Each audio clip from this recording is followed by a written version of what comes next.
Hello everyone, সবাই কেমন আছো? সুপ্রিয়াস লাইফস্টাইল একটা ছোট মিনি ব্লগে তোমাদেরকে অনেক অনেক স্বাগত। সবাই দেখতেই পাচ্ছ যে বাড়িতে এত আয়োজন, এত রান্না বান্না কিসের জন্য হচ্ছে, তো সবটাই আমি তোমাদের সাথে শেয়ার করব। তো আমি কি জন্য এত রান্না করছি, তো আজকে গেস্ট আসবে বাড়িতে, তো সেই জন্যই অনেক কিছু রান্না হচ্ছে, অনেক কিছু মেনু হবে। দেখা যায় কতটা কি হয়। আমি তো রান্না চাপিয়ে দিয়েছি, তোমরা দেখতেই পাচ্ছ, মানে লাস্টের দিকে মোটামুটি হয়ে এসেছে। তো আমি প্রথমে যেটা করব সেটা হচ্ছে বাসন্তী পোলাও। বাসন্তী পোলাও আমার করা হয়ে গেছে, তো করে আমার রাখা হয়ে গেছে, তোমাদের সাথে আমি শেয়ার করব।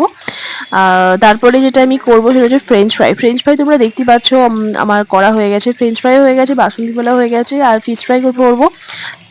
সিম্পলভাবেই ফিশ ফ্রাইটা করেছি আমি, মশলা টশলা মাখিয়ে তারপরে আমি ভাজতে দিয়েছি। তো সেরকমভাবে ফিশ ফ্রাইটা আমি করছি না, সিম্পলভাবে করছি। তো লাল লাল করে ভাজতে হবে। মোটামুটি ভাজা হয়ে গেছে। আর ফ্রেঞ্চ ফ্রাইটা আমি নুন দিয়ে আর চাট মশলা দিয়ে মাখিয়ে নেবো। লাস্টে